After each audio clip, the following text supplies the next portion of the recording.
Video பார்க்குற எல்லாருக்கும் வணக்கம் நண்பா. இது உங்கள் ரஸ்லிங் கிங் தமிழ். நான் உங்கள் ரகுமான். இன்றைக்கி நம்ம சேனலில் சம் இன்ட்ரெஸ்டிங்கான ரஸ்லிங் நியூஸ் அப்டேட்டை பற்றி தான் பார்க்க போகிறோம். அதில் குறிப்பாக பார்த்தீங்கன்னா இந்த வாரம் நடந்த ஃப்ரைடே நைட் ஸ்மாக்டவுனில் ஒரு சூப்பர் ஸ்டாருக்கு இன்ஜுரி ஆயிருக்கு அப்படிங்கிற மாதிரி சொல்லியிருக்கிறாங்க. ஆல்ரெடி அவங்களுக்கு இன்ஜுரி இருக்கிறதுக்கு வாய்ப்பு இருக்கதாகவும் அது இப்போ ஓரளவுக்கு கன்ஃபார்ம் ஆயிருக்கதாகவும் சொல்லப்படுது. அது வேறு யாருமே இல்லை, WWE one of the women's tag team சாம்பியனாக இருக்குது ஆஸ்கா. இந்த வாரம் நடந்த ஃப்ரைடே நைட் ஸ்மாக்டவுனில் பார்த்தீங்கன்னா கொஞ்சம் நொண்டி நடந்தாங்களா. இதை வச்சு பார்க்கும்போது ஆஸ்காவுக்கு மேபி பார்த்தீங்கன்னா அவங்களுக்கு இன்ஜுரி இருக்கிறதுக்கு சான்ஸ் இருக்குது அப்படிங்கிற மாதிரி சொல்லப்பட்டிருக்குது. ஆஸ்காவுக்கு ஒருவேளை மேபி இன்ஜுரி இருந்ததுன்னா கண்டிப்பாக பார்த்தீங்கன்னா அவங்க வந்து மெடிக்கல் டெஸ்ட் எடுத்து ரெஸ்ட் எடுக்க வேண்டிய நிலைமை ஏற்படும். அதன் மூலிமா இந்த வருஷம் ரசல்மேனியாவில் பார்த்தீங்கன்னா ஆஸ்கா வந்து அவங்களுடைய women's tag team title defend பண்ணுற வாய்ப்பு அப்படிங்கிறது ரொம்ப கம்மியாகிறதுக்கும் வாய்ப்பு இருக்குது அப்படிங்கிற மாதிரி சொல்லப்படுது. சமீபத்தில் ஸ்டிங் பார்த்தீங்கன்னா AEW விட்டு போயிட்டாரு. அவருடைய பார்ட்னரான டர்பி அலின் ஸ்டிங் ரெண்டு பேருமே சேர்ந்து AEW talk team title relieve பண்ணிட்டு போயிட்டாங்க. அது உங்க எல்லாருக்குமே தெரிஞ்ச விஷயம் தான். அவர் நான் மவுண்டன் ட்ரெயின் ஏறுறேன், அதாவது நம்ம இந்தியாவில் இருக்கிற மிகப்பெரிய மலையான இமயமலையை ஏறுவேன் அப்படிங்கிற மாதிரி சொல்லியிருந்தாரு நம்ம டர்பி அலின். ஆனால் அவருக்கு இப்போ சமீபத்தில் காலில் இன்ஜுரி ஏற்பட்டதுனால நான் இப்போதைக்கு இமயமலை எவரெஸ்ட் எதுவுமே ஏற போகிறது கிடையாது, நான் கொஞ்சம் நாளைக்கு ரெஸ்ட் எடுக்க போகிறேன் அப்படிங்கிற மாதிரி அவர் கொடுத்த வாக்கை பின்வாங்கிட்டார். அதே மாதிரி இந்த வாரம் நடந்த ஃப்ரைடே நைட் ஸ்மாக்டவுனை பொறுத்த வரைக்கும் அமெரிக்க ஆடியன்ஸ் பார்த்தீங்கன்னா கொஞ்சம் டல்லாக தான் இருக்கிறாங்களாம். அதுக்கு காரணம் என்னன்னு கேட்டிங்கன்னா ரசல்மேனியாவை பொறுத்த வரைக்கும் நிறைய மேட்சஸ் கன்ஃபார்ம் பண்ணியிருக்கிறாங்க. அதில் ஏதாவது ஒரு மேட்ச் ஆச்சு stipulation match, hell in a cell match, steel cage match, no disqualify match, ஹாட்வுட் மேட்ச்னு சொல்லிட்டு கன்ஃபார்ம் பண்ணாலும் எதிர்பார்த்தாங்களாம். ஆனால் எல்லா மேட்சுமே நார்மலாக இருக்கிறதுனால அவங்க எதிர்பார்த்த ஒரு சில விஷயங்கள் நடக்கலன்னு சொல்லிட்டு ரசிகர்கள் எல்லாருமே கொஞ்சம் கடுப்பாக இருக்கிறாங்களாம். நேற்றுக்கு WWE பார்த்தீங்கன்னா ஒரு லைவ் ஷோ நடத்திருக்கிறாங்க. அதில் ட்ரூ மாக்கிண்டருக்கும் கோடி ரோட்ஸுக்கும் பார்த்தீங்கன்னா ஒரு சிங்கிள்ஸ் மேட்ச் நடத்திருக்கிறாங்க. ரசிகர்கள் எல்லாருமே பார்த்தீங்கன்னா இது ஒரு பிரேவைட்டோட ஹோம் டவுனில் நடந்துச்சான்னு தெரில. பட் ஆனால் எல்லாருமே பார்த்தீங்கன்னா பிரேவைட்டை ஞாபகப்படுத்தும் விதமாக அந்த லைட் ஆஃப் பண்ணிவிட்டு கையில் டார்ச் லைட்டை வச்சுக்கிட்டு ஆட்டுவாங்க தெரியுமா, அந்த மாதிரி ஒரு மூமெண்ட்டை பார்த்தீங்கன்னா பிரேவைட்டுக்கு ட்ரெபிட் பண்ணும் விதமாக பண்ணியிருக்கிறாங்க. ஒரு நாளுக்கு அப்புறமும் ரசிகர்கள் பார்த்தீங்கன்னா பிரேவைட்டை மறக்காமல் இருக்கிறது உண்மையிலேயே பார்த்தீங்கன்னா நம்ம எல்லாருக்குமே ஒரு சந்தோஷமான விஷயமாக தான் இருக்குது. அதுக்கப்புறமா நம்மளுடைய ஷைனா பெஸ்ஸில் இருக்கிறாங்கல்ல, GCW அப்படின்னு அழைக்கப்படுற ஒரு ரெஸ்லிங் கம்பெனிக்கு பார்த்திங்கன்னா அவங்க போக போகிறாங்க. ஆக்சுவலி ஃபுல் டைமெல்லாம் போக போகிறதில்ல. WWE பார்த்திங்கன்னா அந்த ரெஸ்லிங் கம்பெனி கூட கொஞ்சம் பார்ட்னர்ஷிப் வச்சுருக்கிறதுனால அந்த ஒரு ஷோக்கு பார்த்திங்கன்னா ஷைனா பெஸ்ஸில் ரெஸ்லிங் பண்ணதுக்காக அலோவ் பண்ணியிருக்கிறாங்க. ஆமாம், பெரிய ரெஸ்லர்ஸ் யாரையும் அனுப்பாதீங்க, இந்த மாதிரி அண்டர் ரைட்டாக இருக்கிற ரெஸ்லர்ஸ் மட்டும் அனுப்பிவிடுங்க, கேட்டால் பார்ட்னர்ஷிப்னு சொல்கிறது. ஸோ அதுக்கப்புறமா இந்த வருஷம் ரசல்மேனியாவில் பார்த்தீங்கன்னா ஜே உசோ வெர்சஸ் ஜெம்மி உசோக்குள்ளே பிரதர் வெர்சஸ் பிரதர் மேட்ச் நடக்குது அப்படிங்கிறது உங்கள் எல்லாருக்குமே தெரியும்.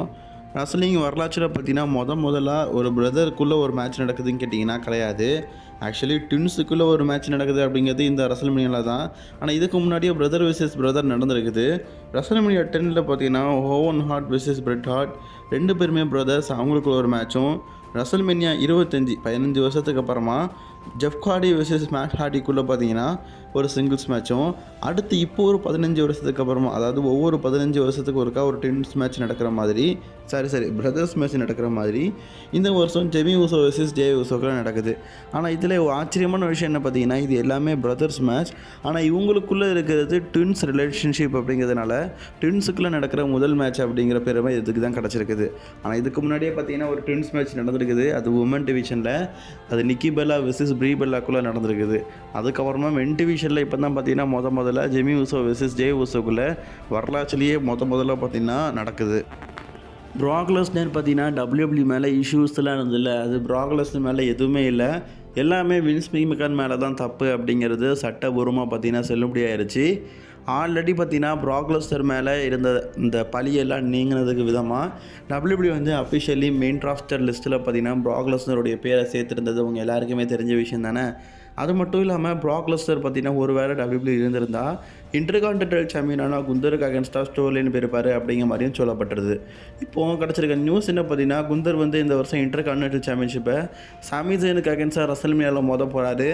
ஒருவேளை இந்த மேட்ச்சில் பார்த்தீங்கன்னா சாமி ஜெயின் வந்து ஜெயிக்காமல் குந்தரே வந்து அவருடைய இன்டர்கான்டினென்டல் சாம்பியன்ஷிப்பை ரீட்டைன் பண்ணிட்டார்னா அந்த நேரத்தில் ப்ராக் லெஸ்னர் வந்து ரிட்டர்ன் ஆகிறதுக்கும் வாய்ப்புகள் அதிகமாக இருக்குது அப்படிங்கிற மாதிரி சொல்லப்படுது.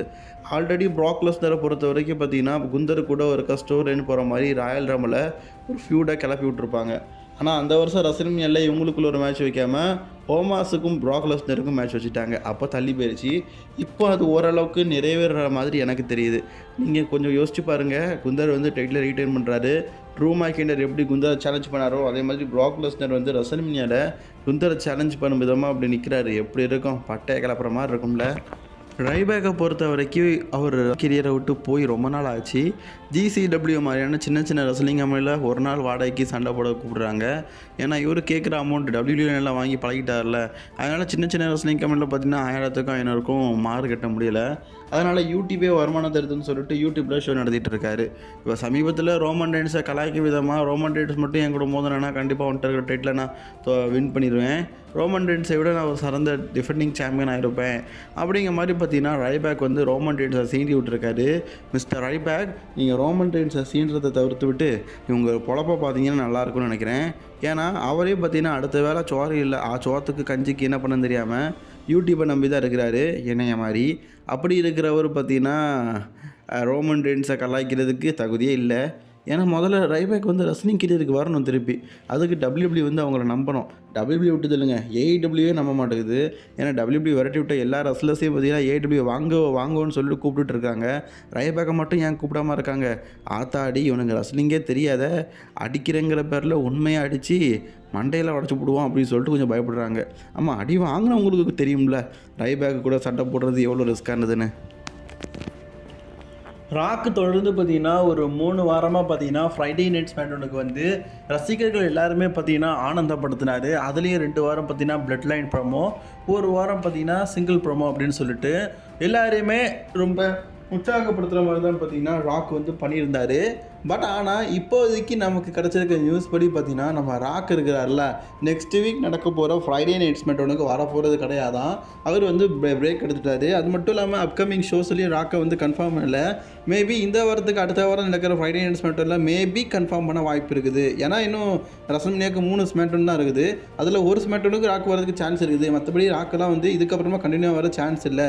ரசல்மேனியாவில் மேட்ச் போட்டுட்டு போயிடுவார் அப்படிங்கிற மாதிரி சொல்லப்படுது. அது மட்டும் இல்லாமல் Rock, Roman Reigns, Cody Rhodes, Seth Rollins இந்த ஸ்டோரியில் கொஞ்சம் டெவலப் பண்ண மாதிரி இப்போ டபிள்யூபிள்யூ பார்த்தீங்கன்னா ரோமன் ரெயின்ஸுக்கும் கோடி ரோட்ஸ்க்கும் இருக்கிற அந்த சிங்கிள் ஸ்டோரியில் கொஞ்சம் டெவலப் பண்ணணும் அப்படிங்கிற முக்கியமான கடமையில் இருக்கிறதுனால அடுத்த வாரத்தில் வந்து பார்த்தீங்கன்னா கோடி ரோட்ஸ்க்கும் ரோமன் ரெயின்ஸ்க்குமான இந்த சிங்கிள் ஃபியூட் இருக்குல்ல, அதை கொஞ்சம் டெவலப் பண்ணி அதை கொஞ்சம் மெருகேற்றுவோம், அவங்களுக்குள்ளே இருக்கிற ஃபியூடை கொஞ்சம் அதிகமாக படுத்துவோம் அப்படின்னு சொல்லிட்டு நெக்ஸ்ட் வீக் நடக்க போகிற ஃப்ரைடே அனௌன்ஸ்மெண்ட்டில் ரோமன் ரெயின்ஸ்க்கும் கோடி ரோட்ஸ்க்கும் ஃபேஸ் டு ஃபேஸ் செக்மெண்ட்டை க்ரியேட் பண்ணியிருக்காங்க. இதில் மற்றபடி ராக்கோ, செத் ரோலன்ஸோ மற்ற யாரும் வரமாட்டாங்க. இது ஒன் அண்ட் ஒன்லி நம்ம ரோமன் ரெயின்ஸ்க்கும் கோடி ரோட்ஸ்க்கும் இருக்கிற அந்த ஸ்டோரி லைனை டெவலப் பண்ணதுக்காக 2 பேரும் பேசுவாங்க அப்படிங்கிற மாதிரி எதிர்பார்க்கப்படுது. ஸோ அதனால் நெக்ஸ்ட் வீக் நடக்க போகிற ஃப்ரைடே அனௌன்ஸ்மெண்ட்டுக்கு ராக் வரமாட்டார். இன்றைக்கான ரெஸ்லிங் செய்திகள் பிடிச்சிருச்சுன்னா மறக்காமல் லைக், ஷேர், கமெண்ட் பண்ணிக்கோங்க. தொடர்ந்து ரெஸ்லிங் செய்திகளை தமிழ் தெரிஞ்சுக்க சேனலை சப்ஸ்கிரைப் பண்ணி பெல் ஐக்கானை கிளிக் பண்ணி வச்சுக்கோங்க. அடுத்த வீடியோவில் சந்திக்கலாம் நண்பா.